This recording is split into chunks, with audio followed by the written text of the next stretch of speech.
Hello. Hi, I'm Allie. I'm 29. Hi, I'm Erica. I'm Allie's mom. I'm Annie. I'm 23. And you're I'm Erica's daughter. the second one? The second second of one. three? No, the third. The third of The three. youngest. Right, okay. I'm Nadia, I'm 20, I'm a friend of the family. Okay. Can I ask you all about some of the things Donald Trump has said about women? I'm going to start with what he said about former Republican Congresswoman Liz Cheney. Let's put her with a rifle, standing there with 9 barrels shooting at her. Let's see how she feels about it, you know, when the guns are trained on her face. What did you think? I think it's just an inappropriate comment for anyone to make in any public forum about another human being. And I think it's irresponsible for someone in public office to make statements like that.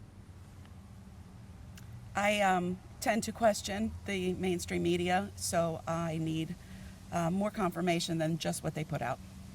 I agree with Allie. I think the perfect word is irresponsible, and I think it's dangerous to use that type of language when things are in the state that they're in right now. Yeah, definitely. I mean, considering the last couple years, I mean, even just the climate of everything happening right now, I'm definitely irresponsible for sure. What do you mean the climate of everything happening right now? I kind of more so mean like all eyes are on him, especially with the debates happening and like people really just looking at everything he's saying, especially with women's rights happening right now. Not that that's women's rights, but just talking about how there's a woman running for office right now. I feel like having that in mind, you have to be sensitive about that type of stuff. I want to ask you, he said this week, I want to protect the women of this country, whether they like it or not. What does that mean to you? It's scary. It's the choice of words. It's phrased in a way where he's making it maybe seem like this is like such a favor to us, like I'm protecting you, but it's a threatening way, and it's taking away our choice in it, but it's phrased in a way that makes it seem like it's some type of favor, which is scary. You've also found it threatening? I think it's supposed to be a forward-thinking comment, but I find it ironic that he's talking about protecting women when there's so many circumstances where he's been outlined as a dangerous sex predator, and he's now talking about protecting us whether we want him to or not, and it just seems like it's such an emphasis on who he really is as a person, of just like, I'm going to do whatever I want, whether you like it or not, but I'm going to say it in a way that sounds good for women. Is that fair, Mum? I think it's fair that they interpret it that way. I don't think it was meant in that way. Like I've said before many times, that Donald Trump is an average American. He might be rich, but he's not polished. And he's not a politician, so he is going to make gaffes. That's one heck of a gaffe. Yeah, it is. You know, presumably he wants some women to vote for him.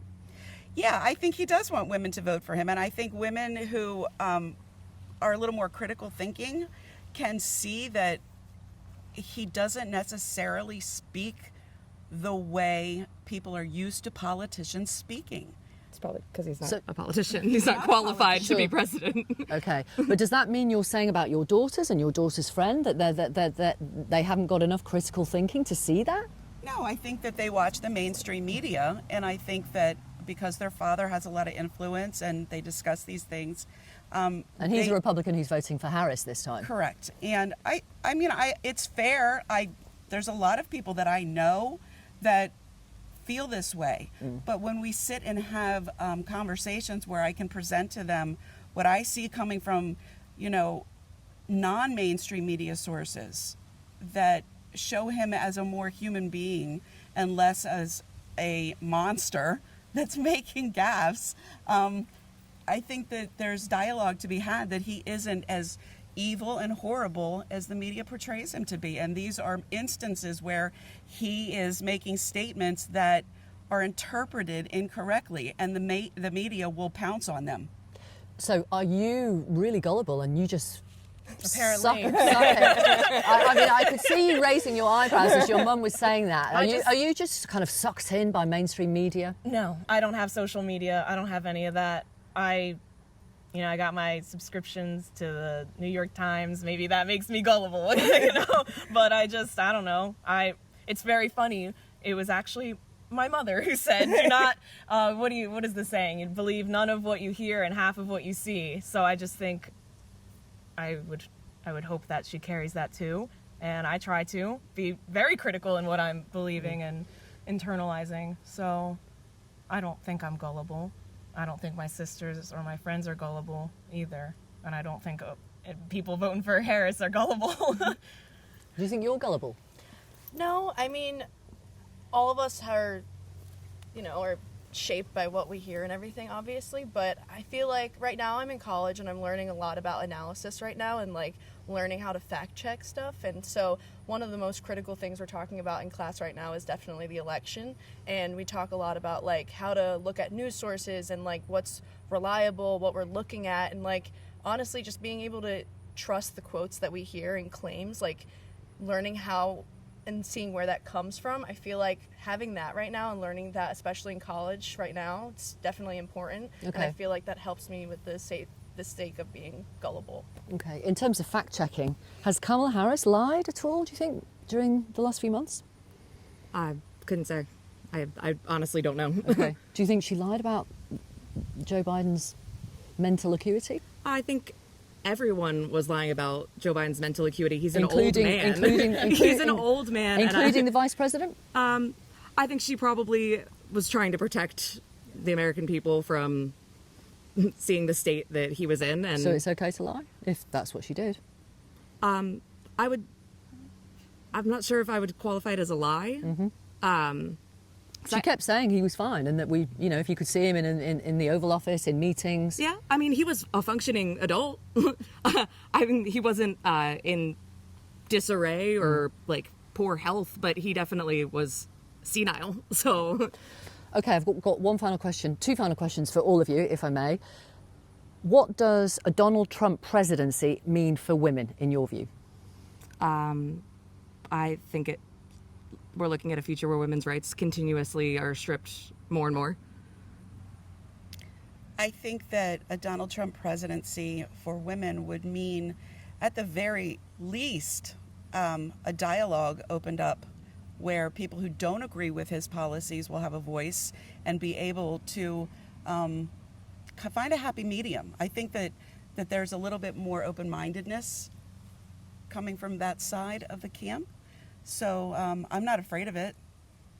I'm afraid of it. I don't like that. I don't think that's good for women's rights, simply put.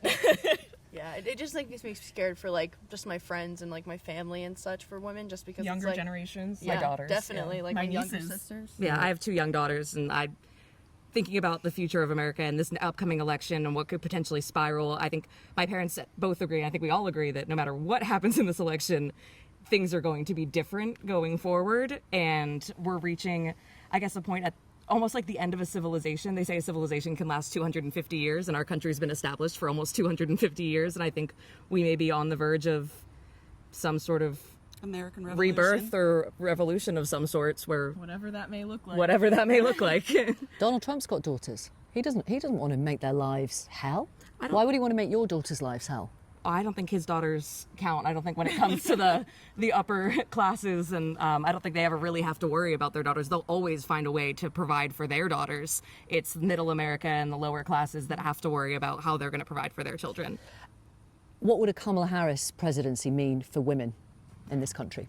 I think there would probably be some effort to reinstitute Roe versus Wade and a nationwide nationwide access to women's health care. We'd have to change the Supreme Court justices. Yeah. Might be tricky. That's probably something on the agenda. What's the question? What would a Kamala Harris presidency mean for women in the United States? I actually don't believe that Kamala Harris cares anything about the citizens of the United States. Women or men? Women or men. And I think that whatever will benefit her and the party is what she'll do. And if they all of a sudden change and say, you know what, we like it where it is in states, let the states decide about abortions, she'll come out. She's a flip-flopper. She's been known to change her mind on things. I don't see her standing up for women at all. I think I'm a woman of very few words. I think it would be a good thing for women's rights. It excites me almost. I think that could be a huge step forward. And that's what I'm hoping for. First woman president. Yeah. Yes, agree a with first him, woman for sure. president, that would be amazing. I would be thrilled to have that in my lifetime. A black woman, no less. That would be awesome. She's Indian. She's not black.